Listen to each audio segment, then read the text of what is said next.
Today we are interviewing comic book artist Scott Koblish. Scott, who has been a mainstay in the industry for over 30 years, is one of the only comic book artists that holds a Guinness Book of World Record. That's right. See what it is and much more here. Let's go. Simple, right? Go ahead. So we're here today with Scott Koblish. How you doing? Thank you for joining us and taking the time to be with us. We like to get into how you got into comic books. So as a kid, were you a fan of comics, and what did you read, and what got you to become a professional comic book creator? Yeah, so when I was a kid, I kind of backdoored into comics. I liked TV, but didn't have very much access to it. My parents kind of limited it for me.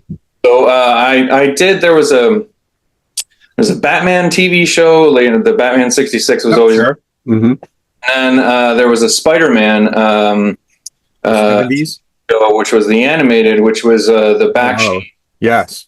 From the '60s, but that was being syndicated on my local channel. Yeah. So I loved Spider-Man. I thought it was great. And then I was lucky enough. The newspaper in New Jersey, where I grew up, one of the local newspapers had the Spider-Man strip in it. Oh, the one with Stan Lee and Stan and John Romita Sr. Yeah. Mm-hmm. So I got really obsessed and with that one, and then someone pointed out to me that there were comics. So yeah. How old are you about? Well, about 7. Okay. I started when I think I got my first comics. Someone had a box full of comics that they were just going to give away, and then of course, because I was such a kind and a meek kid, I didn't want to I really didn't want to take much from them, so I only took 3 comics out of the whole box. I could have had the whole box. They wanted to give me the whole box, but I was just like, no, I'll take these 3. And they were there was a Marvel team up with Spider-Man and Valkyrie. Okay. Mm-hmm. 5, because I guess this is a couple years in. Mm-hmm. So from 75, and there was a 2 Marvel 2-in-1s, which were the Thing. Mm-hmm. One had Spider-Woman and one had Shang-Chi. Mm-hmm. And those were the first comics that I got. And then I was obsessed with Spider-Man. So once I figured out that there was a Spider-Man comic to be had, but I didn't understand exactly what the reprints were. So I remember grabbing, there were a couple comics at the local store that I had access to. So one was a reprint of a Vulture story that ended kind of with the Vulture about to attack Spider-Man, and then a current Vulture story where the Vulture is about to attack Spider-Man. Mm-hmm. So it didn't really make very much sense to me. And then the other was a Man-Wolf story, where Man-Wolf is about to, at the end of that story, which is a reprint of the first Man-Wolf, he's about to attack Spider-Man from the back. And then the next one is was a current Man-Wolf story by John Byrne and Marv Wolfman. And then that was Man-Wolf was holding somebody and about to attack Spider-Man from above. So I thought that they were, it was very confusing to me, but I loved everything that was in there. The editor's notes were great because they would have a little thing at the bottom that would say it would say this villain was last appeared in this issue, or this thing is in reference to this issue. So I was like, oh, I can look for these other things, elsewhere, which helped out a lot. And actually, I floated to somebody out there. I was like, you guys should make it hyperlinks. When you're reading an issue an iPad or something like that, make a little hyperlink. You know what I mean? As seen in the last time this scene, but nobody wanted to do it, and everyone ignored me. But anyway, to me, they were great little hyperlinks, because then I would search out in old bookstores where this thing was, I'd find it, or I'd find some reprint. Once I figured out what the reprints were, because there were a lot of reprints when I was growing up. Spider-Man was in reprints, the Avengers were in reprints. Fantastic Four was in reprints, so I would pick up these things and then be able to sort of suss out like what the history of it all was. Yeah. So when you're a kid, you're kind of building this narrative of everything, and then you want to become like a little expert at like everything. You know what I mean? Like you want to become an expert at like whatever it is. Like I would see it, and when I was a teenager, lots of friends would, they would get an album and they would check the back of the album. So you would look to see, that this drummer, Jim Keltner, was like a session drummer, and you would find all the other things that Jim Keltner was on. Do you know what I mean? So like the same sort of thing with Spider-Man. Like I was just obsessed with all the reprints and all the things that I could find out. There were these little pocket sort of books where they had like the first Spider-Man issues. Yep. The Ditko stuff. So I was familiar with the Ditko stuff and Stuff like that. Exactly. Absolutely. Yeah. I actually just picked this up at a show recently, and you see it was a buck. So. Oh, wow. That's fantastic. Yeah. So those things like that were like floating around, and then you could kind of find them in old bookstores or just random places and stuff like that. And that was kind of a way for me to get into it and fall into it. And, I didn't have much access to TV, but they'd leave me alone whenever I was reading something. So Right. Yeah. Where'd you grow up in New Jersey?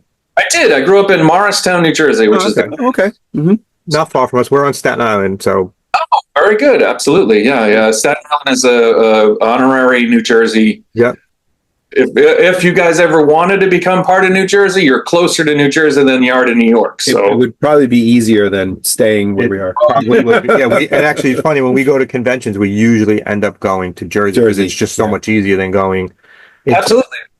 It's only a bridge away. Yeah. Yeah. It's really close.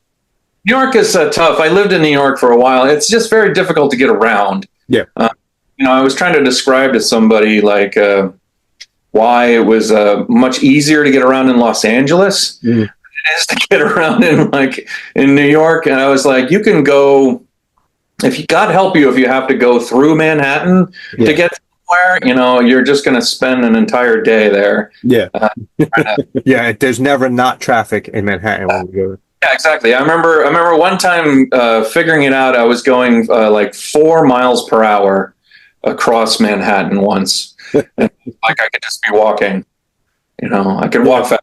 So it's just, the thing was, I wasn't able to park. Like it would have cost me an arm and a leg to park, Right. and get out and walk. So I was like, oh, this is ridiculous. So anyway, but yeah, I grew up in New Jersey. And then I also grew up for some of the time in Cape Cod as well. Oh.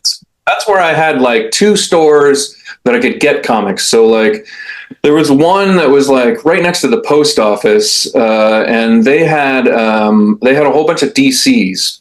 Mm-hmm. So it was closer. I'd hit that one first. And I wasn't too into DC comics, but I could at least get those big giants. They had like a Batman giant and a Superman giant. And I always thought, this is great. I'll get more money, more stories for my money. You know what I mean? And then there was another store. It was like a Mayflower that was kind of far down, and that had Marvels. Oh, and there was one store. It was a 5 and dime that had packs. So there were those little Whitman. I love those. The Whitman ones. Yeah.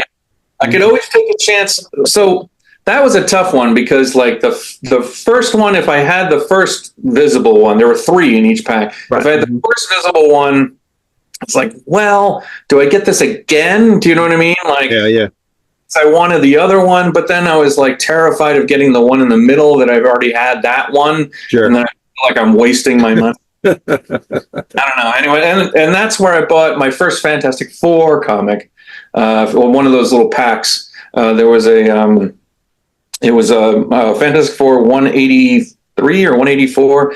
It's a George Perez one with the Exterminator, and he was a big giant red. I don't know why he was like a half robot, half cyborg kind of character, and he was being used by the Salem 7. Oh, or it was an Agatha Harkness storyline, which is, I guess, top. Because making it topical now. Yeah. Yeah, exactly. So that's the first time I ever saw, and it was really cool because like the Fantastic Four car was destroyed, and there was all these great things. They tricked the Eliminator into destroying itself, and I couldn't figure out like why a robot cyborg character was all hooked up with witches. I don't know how that one worked. Yeah, the Marvel universe just Didn't have to make sense. trades fast and loose with science and magic. That's what I loved about comics. It didn't have to make sense, but in order to be interesting. Right, it just had to be fun. It makes things make sense, and I get it. It's important to make things make sense somewhat, but you want it to be more interesting than not. So Yeah. that's my advice. If you're out there and you're ready to make a comic book, make it interesting. I don't care if it makes sense. That's Yeah. right. Just don't be boring. So then after this, you join Remeter's Raiders. You're very Renegades? Renegade, right? No, Raiders. Raiders, yeah. Okay. So yeah, I went to, well, first there was a school that was near me in Dover, New Jersey, which was the Kubert School. So I started going there when I was 9. So like Joe was teaching all the classes, and then I would just go there. And then that was pretty cool. And then I went to SVA for college. And then out of SVA, I managed to get my portfolio in front of John Romita Sr. I didn't know he was their art director over at Marvel. Like, I just had no idea. Mm-hmm. But he was like, he saw the portfolio and he was like, hey, change this, this, and this. And I was like, all right. So I changed that, and then sent my portfolio in. And then, and he was like, fine, good, and then like, I was like, I just kept bugging him. Like, I was like, well, what should I do next? Do I send it all to the editors? Like, how does this work? And I just kept calling him and bugging him. And at some point he was like, look, there's a fine line between being a persistent and being a pest. And I'm currently a pest. And I was like, oh, God damn it. So, but from that, like about 6 months later, they contacted me about a job working at Marvel as a Remeter Raider. Now, the Raider aspect of it was you would go into the art or artwork that had already been made before it was published and do. So like Spider-Man's webs would be drawn wrong, which would happen more often than you would think. And we would go in and we would correct it. And then the whole point was we were supposed to raid the artwork and appear as if we were never there. So like, we worked really hard on that sort of thing. And that's actually where a lot of my code switching for artwork kind of came in, because like there are a lot of different styles even back then. There was one time my first week, I was working there, and someone had drawn an arm that needed to be changed and then had to have a phone in it. So I was like, all right. So I changed the arm and drew the phone, but I made it too good. Like I made it as good as I possibly could, but it stuck out like a sore thumb with the artist's style. So they were like, nope, we can't use this because it looks like a correction. And I was like, oh man. So like, over the next like 8 months working there, I would learn all these different styles and learn all these different styles of inking and penciling to try and make it fit with whatever was wrong, So even we had to do, one of the things I did was they were reprinting Conan, but they were reprinting it for the newspaper market, like the newsprint market. So it couldn't have any of the nudity that it had in Conan. Right. So I had to go in to stats of the original artwork. Fortunately, not the original artwork, but stats of the original artwork. And I had to like do this a fine sort of like ink washing to try and create like breastplates on all the women. Yeah. Cloth and things like that to sort of cover up the rampant nudity that Were these the Savage Sword stories? These were the originals, yeah. These were the first, whatever. John Buscema did some of those, right? Yeah. So it was kind of nerve wracking, but it was kind of fun to do. I enjoyed doing it. I love ink wash to this day. I don't do enough of it, but now, do you get any credit on these? Like, are you listed or no? Completely nothing. Yeah. Raid the artwork and appear as if we were never there. So. Right. I did hundreds of corrections that we just never, one of my friends, unfortunately, like one of the guys I worked with, I didn't even know he'd done this. He'd done it before I ever got there. He had put his name in in artwork that George Perez had done for it was a poster or something like that, and he wound up like stippling his name in a whole bunch of sand, so it says Chris, Kris. Like nobody ever noticed it at all, but Oh boy. it's like, oh geez, I was like, you can't do that. That's terrible. So, and years later, I started working with George, but I never told him that either. I figured that would just, there's no need to do that for him. But So what was your first published work after doing that? first published work was, I had done, so the first published work was stuff that was like an emergency, but I'd already started doing some inks on some work for Marvel Comics Presents. So like the first published work that I ever inked was it was a couple pages of Sleepwalker. Okay. Okay. Mm-hmm. Over Kelly somebody or other, and that was fun. That was really great. I thought it was so important to me, like to get published work and to see what I could do. And then the Marvel Comics Presents things were great because they helped me kind of like establish what I wanted to, how I wanted to think about artwork. In the beginning, I was very messy. I was like I was a combination of like, because I had been taught by Joe Kubert and Will Eisner, and their inking styles are very loose, very expressive, very very bouncy, but they have like a lot of grit to them. Yeah. And so that kind of stuff really like influenced how I inked. It still influences me to this day because I like to have a little bit of like life to the line when I'm inking myself. So my artwork looks, my drawing style, penciling looks like Archie comics, honestly. But then my inking style is very gritty. So just because I learned from Joe and from Will, Mm-hmm. so I had that kind of influence. I mean, I really loved Klaus Janson, whatever he was doing with stuff, and I loved Al Williamson. Mm-hmm. Those are my guiding lights, but they weren't what was popular at the time. So like, I felt like I was a little out of lockstep with everybody else, but I learned how to draw, I learned how to ink like Scott Williamson. Do you know what I mean? That's what everybody wanted. Everybody wanted Scott Williamson. There's only one Scott Williamson, so there's more projects for Scott Williamson than there are actual pages done by Scott Williamson. But anyway, people would want that sort of style of inking, and I learned how to do that. It took a little bit of finesse, but I figured it out.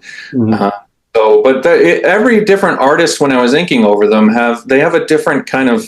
It's almost like you kind of want to like address each artist differently. Like they have their own strengths, they have their own weaknesses, mm-hmm. And in order to sort of hide some of the weaknesses, you want to play up some of the strengths. I never really. There was one quote that I'd seen from Terry Austin where he said, it's better not to ink the person the way they want to be inked. You have to ink them the way they need to be inked. Yeah.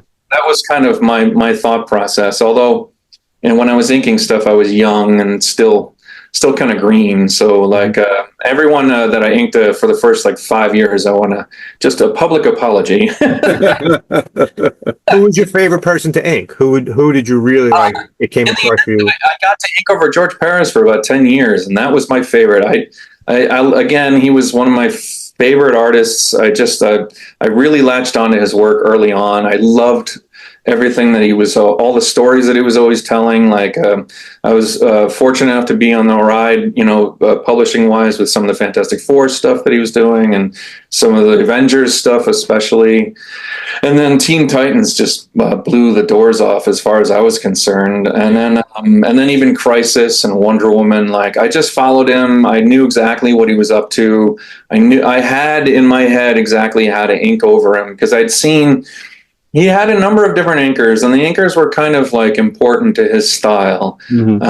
So when I got to see him inking himself, that's kind of how I was like, oh, George needs to be inked this way. Mm-hmm. And then I just really tried really hard. When I got an opportunity to do a couple pages from Avengers when he came on the Avengers the second time. in the 90s. Mhm. And then I didn't get another opportunity until Brave and the Bold. He was working on Brave and the Bold at DC, and boy, I was ready because I'd been inking for like 10 years or 15 years, so I knew what I wanted to do over George, and I kept him close. Like pretty much everybody else could fall by the wayside. I loved inking over Keith Giffen; he was a blast, but George was my real highlight. I love that guy. He was a great person. He was really kind to me. Mhm. When I had to quit at some point, I was working on all sorts of Deadpool stuff, and I was penciling it, and I didn't have time to ink over him, And he was starting to lose his some of the little finesse because he was having some difficulty with his eyesight with the diabetes. Mhm. So I was stepping up to try and really do like finishes as best I could. And he was like, look, or because I told him, I was like, look, I called him up and I was like, look, I'm going to have to bail out of, any future projects. I'd finished something of his. And I was like, but I really regret it, and he was like, stop. He's like, this is your chance. It's like your chance. And I was like, oh, you know what? That's the sweetest thing that everybody's ever done. Cause it did cut into his output the last couple of years, but he was so gracious and so kind, and what a great guy. So anyway, George Perez was my favorite person to ink over, hands down. Yeah. That's good to hear. Yeah. And you have worked, so you worked for Marvel with him, and then does he bring you over to DC and have you work the DC? No, what happened was that was an emergency. So like towards the end of my run in the 90s there, like I was local in New York. Like I lived on, was it Houston Street, and the offices were on 28th. Mhm. So like I would just go into the office and drop things off, and then people would go, they would stop me in the hallways and they would go, oh my God, I need these 5 pages inked overnight. And I'd go, oof, all right, yeah, sure, I'll get it for you, and I would do my best and then just try and hand it in. And that was one of those assignments. George was late on something, and they just needed, the other inker, I think Chris Ivey, no, was it Chris Ivey? Maybe. The other inker was working on stuff, and, in order to get it done in the amount of time that they had to get it done, jumped in. And, but then I didn't work. Then I moved to California. I moved to California to work with Stan Lee. Like I got this opportunity to work at Stan Media. Mm-hmm. So I was like, well, this is great. I'd had enough. I remember getting the offer, it was pouring rain, and I was in New York, and it was like one of those like late November rains where it was super cold. Yeah. And I'd gotten a call to go to California and to join up with Stan's company. And I was like, all right, it was the year that turned from 1999 into 2000. Mm-hmm. So I was like, well, let's just take a shot. And yeah. So my girlfriend and I drove out to California in January, the beginning of January, and then I worked with Stan. So I actually wasn't available to ink things for a little while. And then Joey Cavallari over at DC, I guess, I forget exactly how, but I think somebody had missed a deadline or was having trouble hitting a deadline with George. So they just moved me in, and boy, it was just so great to have that opportunity. I jealously guarded. I was like, do it. I was like, I'll get this done in record time. And George was easy to ink. There's some guys that you ink over and boy, they have a little bit of difficulty. You have to fix things or move things around, or maybe you leave things, but you're not super happy to leave it. But with George, I never had a moment of doubt, and I would just add little things here and there. There was a Legion of Superheroes story where he'd sort of half finished. Well, no, it was 95% done. Mm-hmm. So I just went in and I just put all these. I loved Interlac. I don't know if you know what Interlac is. It's a Legion of Superheroes language. It's the language that's the future. Keith Giffen came up with it. He would put it in the background of everything, and then they codified it. So you could tell what the letters were. So yeah. I knew Interlac. Kind of I guess knowing Wookiee or something like that. Yeah. You can speak it right now. You can transition into Interlac right now if we ask you to. Yeah. I don't know what the spoken language sounds like. It probably sounds like Shakespearean English, but written language I knew really well. So I started. He'd put in a couple people's names, like Kurt Swan or something like that, and I just found everybody I could, like, that had worked, major person that had worked on John Fort and stuff like that had worked on the Legion of Superheroes, because I'm a huge Legion of Superheroes nerd. And I went in and I wrote like all these people's names in the background, and the stock market was having trouble at the same time I was drawing this, so I put in like the Bismol stock market was down, you know what I mean? Like little things in the background, and I just There's a lot of hidden things in the background of Legion of Superhero. Oh yeah, absolutely. And George loved it, so I was more than happy. I never doubted myself for anything that I did with George, because he was just so happy to see somebody take his artwork seriously and just dive into it, So anyway. So now, go ahead. No, so when did you start working on Deadpool? You worked on Deadpool for a while. Yeah, I did. So I started working on Deadpool the end of 2012. So I worked on it for about 6 years. I think the last printed one was in 2019 or something like that, or 2018. I just did a cover for them recently, like Deadpool 7, like this, that came out like a couple years ago. So Deadpool's still lurking around in my life. Yeah. And I had a real blast doing it.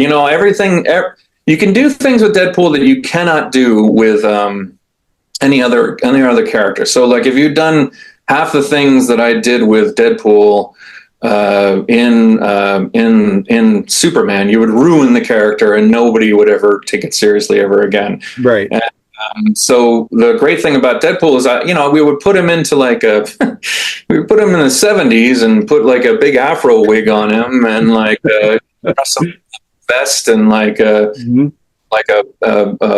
chains, you know what I mean? And and I thought, when I handed that in, I was like, oh, this is it. They're never going to let me work in comics ever again. But like everybody loved it, so like we just kept going.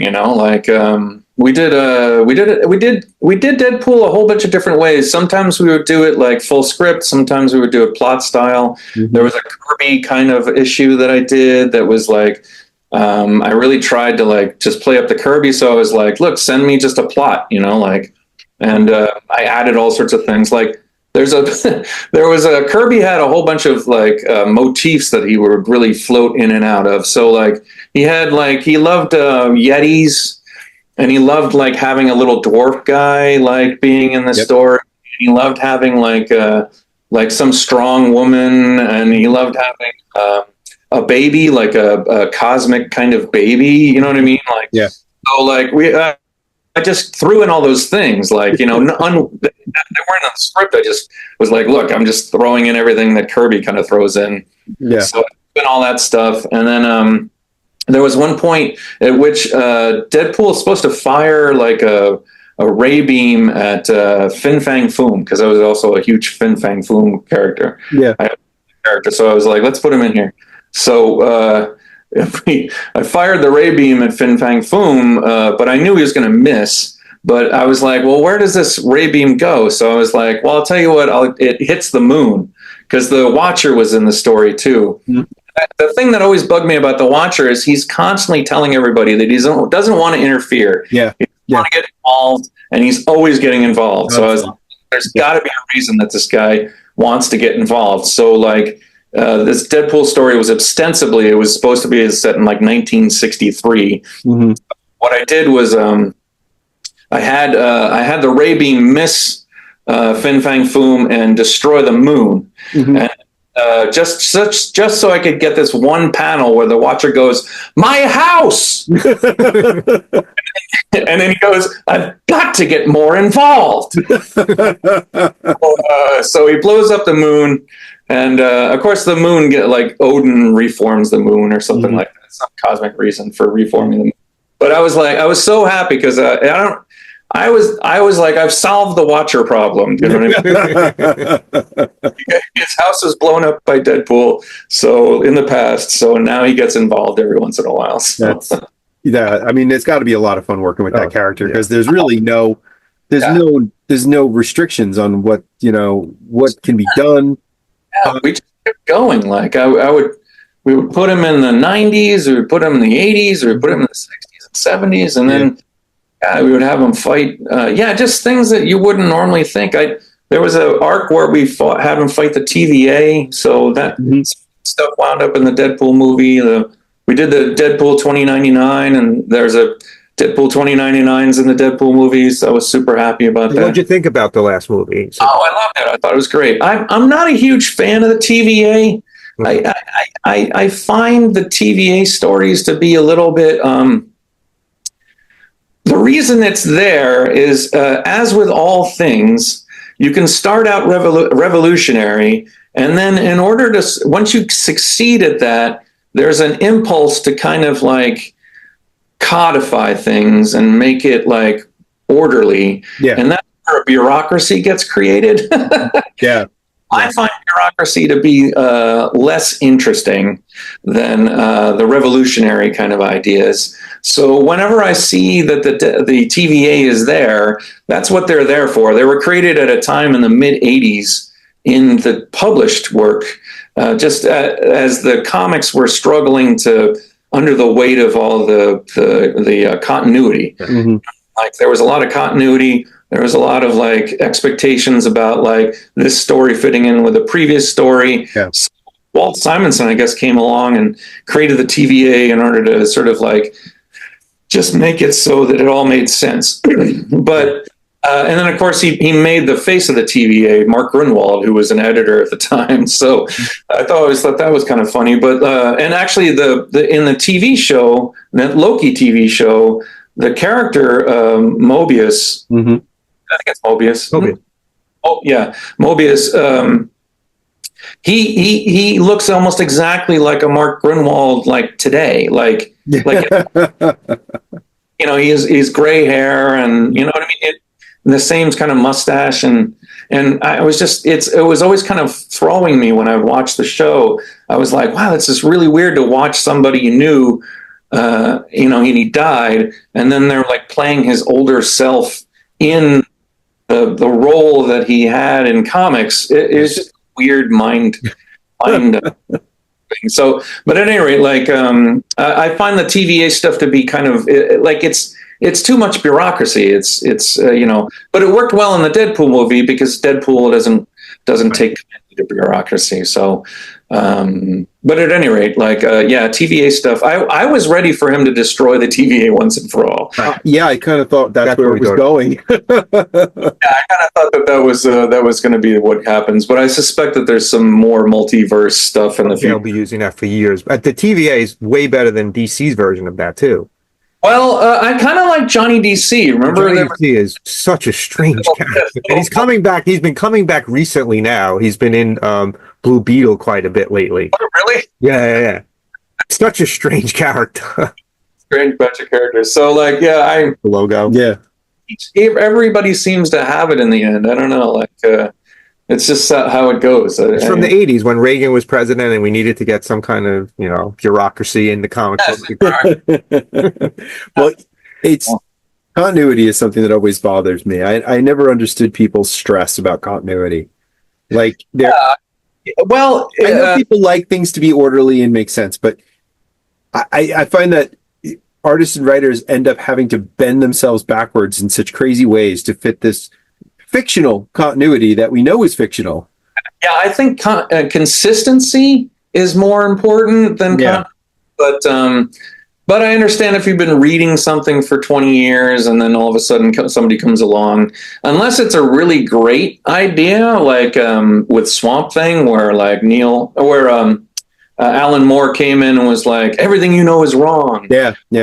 That was a brilliant move. Everybody's been trying to repeat it ever since. Right. But so I remember when I was working on comics, when I was working in the office at Marvel, everyone would come in with pitches where they're like, oh, everything you know about Iron Man is wrong. Like, so there's a lot of that.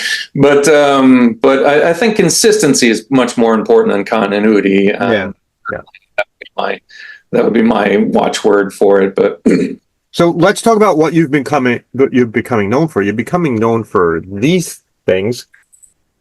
Absolutely. So there's the X-Men one, and I don't know how you even go about starting this. And then here's the one that I would guess you love doing based on what you were saying.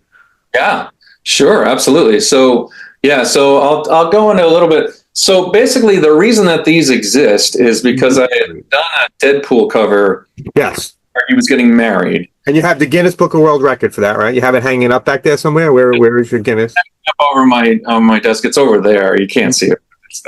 If I moved everything on the computer, everything would go tumbling down. Yeah. But I have it, and then the thing is there was a GI Joe cover that this fellow named, I think it's Jamie Sullivan.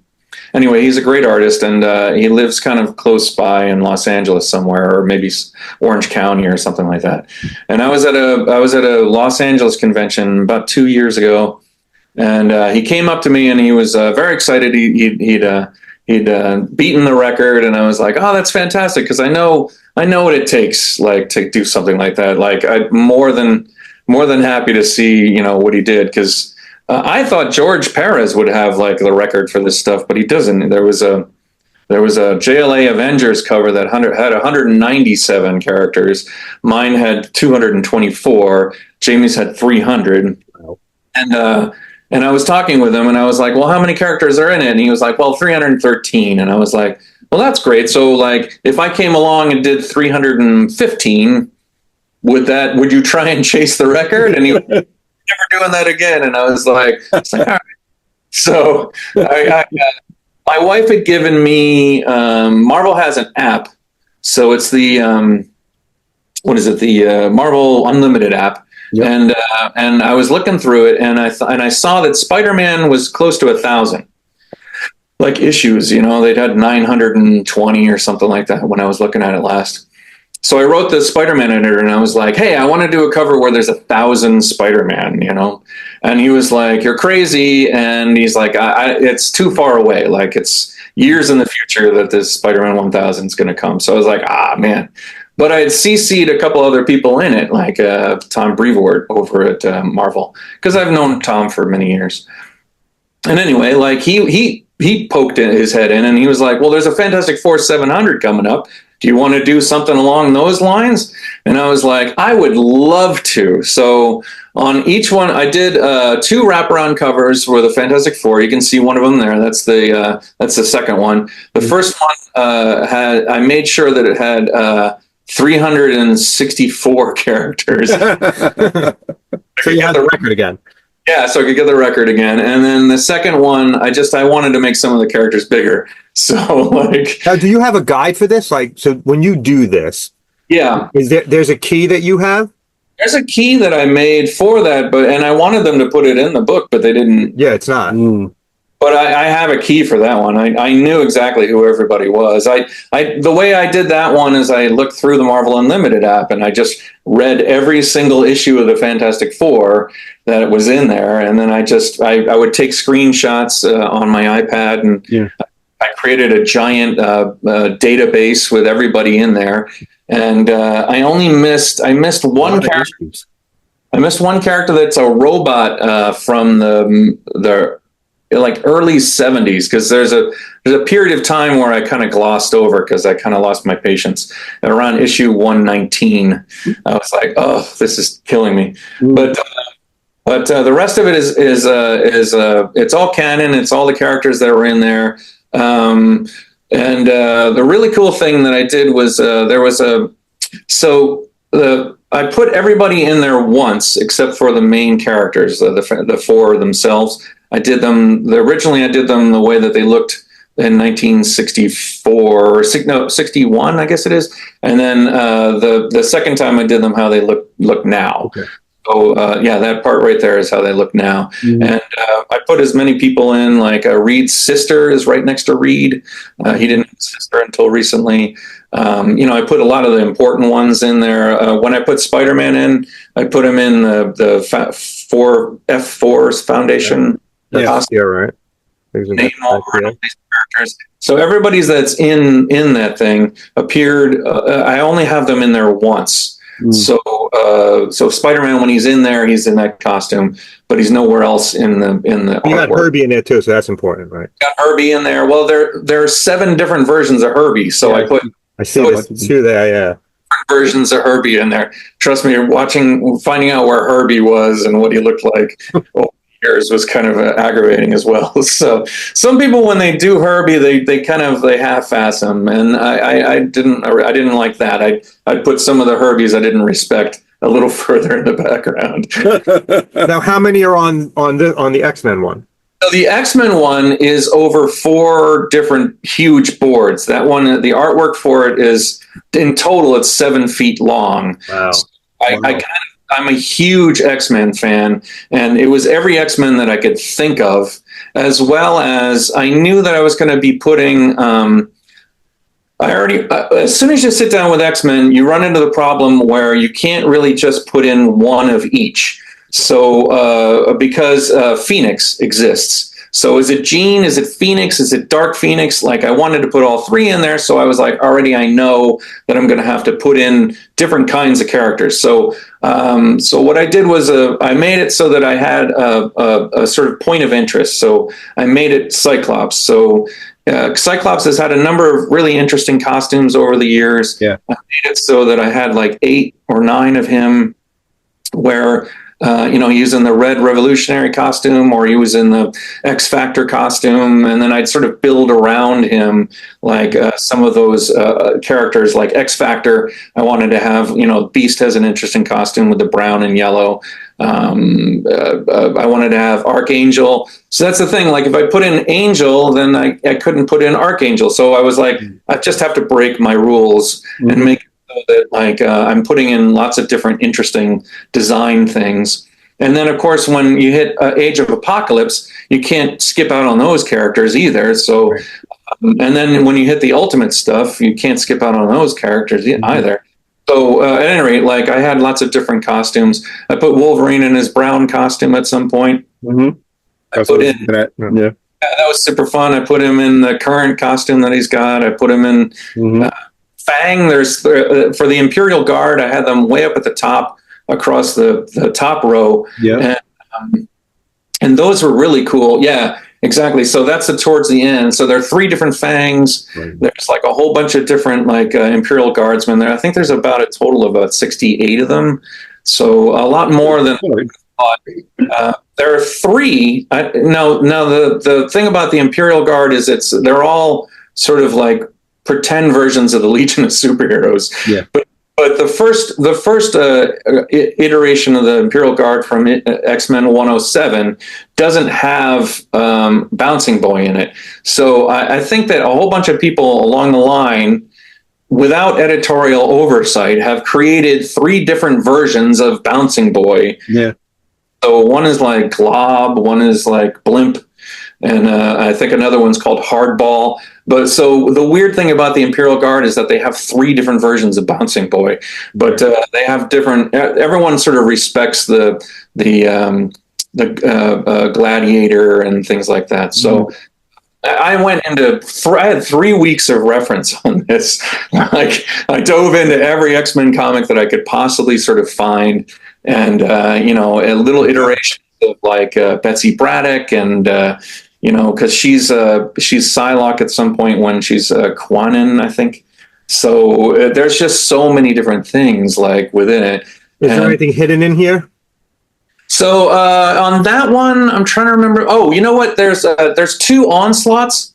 I put them kind of right next to one another. So the covers, there's 4 of those covers. What else did I sort of put in? I put all the Phoenixes that I could think of all together. I put in all these little robots. X-Men used to fight robots a lot. Even before the Sentinels became the robot of choice. There were all these other robots in the 60s that they would fight. And I put in everybody I could think of, not even just mutants. So like, the thing about the X-Men is that they do have a whole bunch of supporting cast members that are not mutants. So like, and even down to like, there's a doctor that's watching over Jean Grey, like when she first comes out of the the space shuttle crash, like the doctor's like, telling everybody that she's going to be okay. I put the doctor in, like there's all these supporting cast members. A couple times I would do towards the end, like where I thought I would run into trouble is in the 1990s, but I got everybody I could in the 1990s. It was the last 15 years. That last 15 years of X-Men, everybody's got the memo that if they just create some character and put it in the background or do something new with them, that it'll probably wind up in a TV show or a movie or something like that. And they don't know this, they'll get $5,000 or less. Yeah. They'll think that this is a gravy train to Wolverine Town. Right. Right. It's not going to go that way. Like even Len Wein said that I think he got more off of Lucius Fox in the Batman films than he ever got off of Wolverine. So Marvel, I'll give you a few bucks, but it's nowhere near worth the aggravation. But at any rate, so I'm trying to think if there's any like special things that I put in the background. I did a whole bunch of different versions of Sentinels. Like there's Stark Sentinels, there's the regular Sentinels, there's the beginning Master Mold. There's a whole bunch of they look kind of goofy at first, and then they get a little bit more fearsome as you go along. Yeah. I really love putting Professor Xavier. He's been walking around recently, although I think he's got the helmet on now. Right? Yeah, for a little while. I don't know what's happening with him now, but and then when just as the day that I finished everything on the cover, they released the images of the new X-Men stuff, and I knew that these were going to be the covers for the new X-Men stuff. So I was like, oh, so I literally sat down, and you can see it on the cover that you've got there, way on the far right-hand corner is the new batch. So you can see from Nightcrawler teleporting down. That's the new batch of X-Men, and with all the different characters and stuff like that appeared just in the press release that they did. So I was like, all right, let me put them in there. So are you working on any more of these? Do you have anything else that you're working on now? I have one set up right now. I'm talking to DC about stuff. Maybe they have a 90th anniversary coming up. I would love to do something like that, but I'd have to have a little time. I'm not as familiar with all the DC characters, and I would like to just put everybody in, and I mean like everybody from the first DC book on in, because there's Prez. character that's like a detective that's like in Action Comics #1. Slam Bradley, right? Like I would like to have Slam Bradley in there and stuff like that.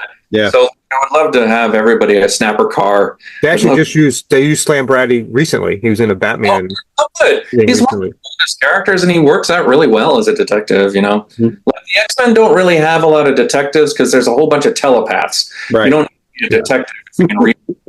Oh, good. So we maybe get a DC one of this. Because I love these. I think these are. Yeah, they're so much fun. They're so much fun. Like that X-Men one. Like it was such a blast. I did it like on big boards this time. Like the Fantastic Four one I did on regular 11 by 17, but I made 17 by 24 boards, and I put them all together. I left a little room on each side, but then I would combine them, and when the computer thing was done, and it's 84 inches long, like total. So, and the really great thing about it is I'm going to put them up for auction. Oh, nice.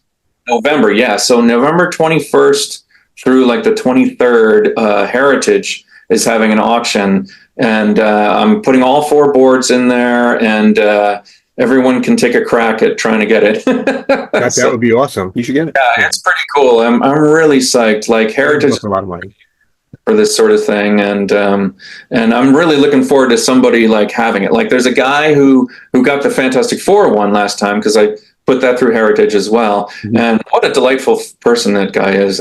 He got it, and then he's framed it, and he put it right below. There's a George Perez original that he got of the cover of Justice League 200. Right. So it's beautiful. So like his George's artwork is right above mine, and I was so honored, and it's so nice. Really cool. So like I love it when the artwork finds like a person that's going to love the thing, really respect it and just cherish it. Yeah. So so I'm hoping the key too. Did you get the key to the Fantastic. Yeah, I have a key. I'm not sure how to get that to people. Like, I don't really know exactly how to get that out, but I have a key that I can share with folks. But yeah, it's super great. I just love when things come out. We would love to see the key if you'd like to. Yeah, sure. I'll try and find it here on my computer. You know what I want to ask you about? I wanted to bring up the many deaths of Scott Koblish. Yes. So yeah, that was me going through a midlife crisis.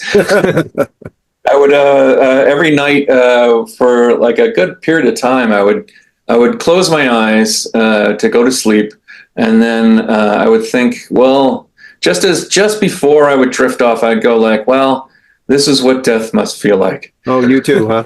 Yeah. Scott, you're on our midlife crisis right now. This is our midlife crisis. So, and then I was just having trouble with it. It was bubbling up a lot. And ever since I was a kid, I would have these things where, like, you know, we'd go over in the family car, we would go over a bridge, and I would think, oh boy, like, what are we going to do if if the car careens off the bridge and goes into the water? I was like, you have to roll down the windows really quick so the pressure doesn't keep you in the car. Like, all these things would go through my head. And I was still having a lot of those, as I was getting older. So I was like, look, I can there's only one thing I do is draw. So I was like, can I draw my way out of this problem? And evidently, it turns out that I could. So, like, I would draw these little 4-panel, essentially a gag strip of me dying over and over again, and then I was posting it on Facebook or social media, like, and I had all these friends that would they would weigh in, if I died this way or if I died that way, they'd go, well, that's your own fault, or they were like joining in on the joke, and I just thought it was so funny.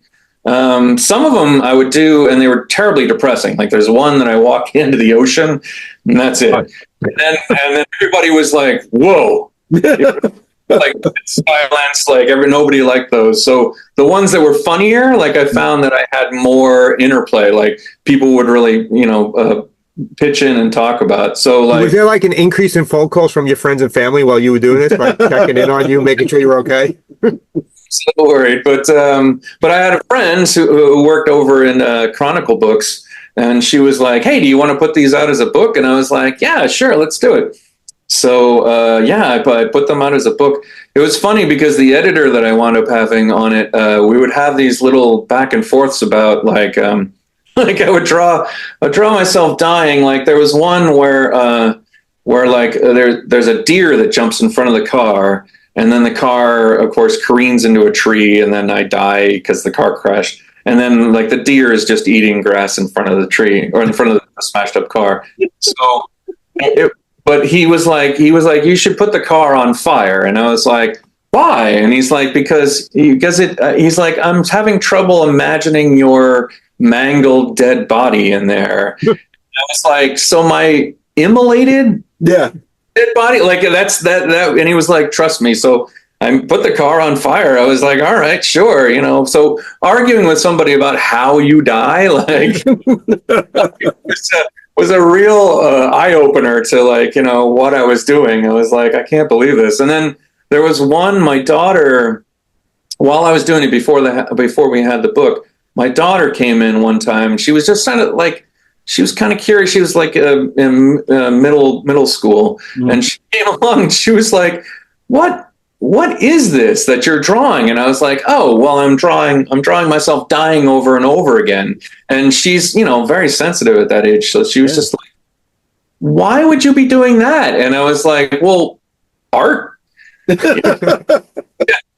She was like, well, it's not funny to me, this whole thing that you're drawing, and so I drew that as a strip, just with her, like, saying, it's crawling into my lap and saying, it's not funny to me. And I was like, oh, and then what I did after that was I had all these lumberjack jokes that were, like, ridiculous, and they were pretty dumb, but, like, I didn't know where to put them exactly. So I made John Koblish lumberjack for a while, and I just had been killed over like four panels, and then the way I got out of that, because I was like, oh no, I'm stuck doing John Lumberjack, or John Koblish lumberjack jokes. And I was like, this isn't going to last forever. I can't do this forever. So I had it so that I was drawing the last John Koblish lumberjack strip. And my daughter comes in and says, "Thank you, Daddy." And then she goes to, I put her to sleep. And then her toy bear gets up out of bed and then grabs a knife and stabs me to death. So, and then we were back to me dying over and over. So what was the best death out of all of them? The best death, I kind of like, there was one where I'm creating a robot and I take the robot's head off and I put it down to work on it. And the robot reaches over and grabs my head and pulls my head off and puts the robot on. That was kind of funny. There were a couple where I just wanted to draw an animal. Right. So I'd like to draw an eagle. So a giant eagle comes, grabs me and takes me away and drops me from hundreds of feet into the air. Yeah. Did all this work? It worked out pretty well. Yeah, we made a book. Yeah, but do you feel better? It did. It did make me feel better, actually. It did work, oddly enough. I love my life. I'm super glad to be in it. And I must have gone through whatever it is that I went through. And I don't have, well, I say this now, probably tonight I'll be staring at the ceiling. Yeah, right. But I love my life as it is right now. So, I'm married to a beautiful woman and happy in my work and preparing for new things and stuff like that. And it's just, I've been very blessed recently. So so I got it out of the way. Yeah, that's great. That seems like a good place we could. That is a good place to draw. But before we go, where can people find you online? And is there anywhere you're appearing in the near future where people can come and see you? Yeah, so yes, you can find me on Twitter, X, I guess now. Instagram is probably the best place to find me. Check out links in description. You can find all his links in the description. Sure, it's just Scott Koblish on Instagram. Mm-hmm. And I am appearing at there's a block party that I did last year at a comic book store in Eagle Rock in Los Angeles. That they have this big block party. It was a real wild success last year, and they're going to do it again this year.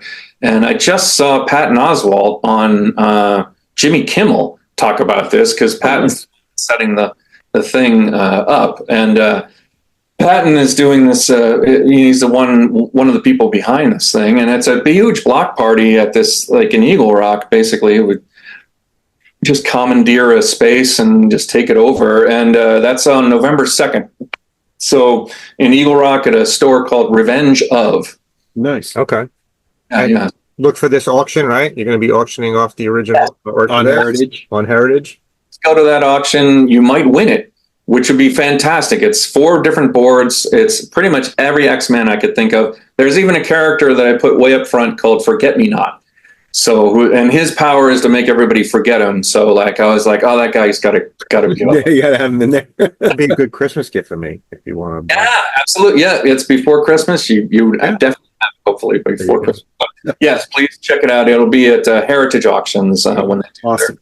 And last thing, is there anything you want to plug before we go? Something coming up? I don't have anything right now. I'm in the middle of some of my own projects that are in various states of being completed, and I just talked with somebody about doing something for next year. So there's nothing really to talk about yet, but there will be. So you are welcome to come back on anytime you want and promote anything you want and talk to us about your stuff. We'd love to have you on. This was fantastic for us. So it's funny how these things work for us. Is it's usually me because Brian does very little. I come across something and I'm like, I really would like this person. Like when I came across this, I was like, I have to talk to the person who's insane enough to do something like this. So that's there might be a little something broken inside. Well, I figured when George passed away, somebody's got to take that torch. There you go. Yeah, and we appreciate it. I love it. I think it's fantastic. Thank you so much for spending an hour with us and chatting with us. We'd love to have you back on anytime you want. Just reach out, and hopefully, if you're in this area, reach out because maybe we'll hook up you at a convention or something. Yeah, or Staten Island. Yeah, very good. Absolutely. Yeah. Or Jersey. We're going to New York Comic Con this weekend, so we'll be there for. Oh yeah, have fun at that. That is a huge convention. That convention we go every year. Yeah, one of us goes every year. One of us isn't going because it's too much for him, but you could guess which is going and which is not going. I'm not even going to argue about this anymore. It is it's a lot to do. Like even I did it in 2018, I think, but I haven't been back since. My wife was there last year doing her job, but this year I was like, I can't. She's not going, so I'm not going. Yeah. So let us know if you're in the area. We'd love to see you in person. Thank you so much. Yeah. Thank you so much for taking time spending with us. We really appreciate it. I'll reach out when this is all done. So take care. Enjoy the rest of your week. Got it. All right. Take care so much. Thank you. Thanks, Scott. Thank you.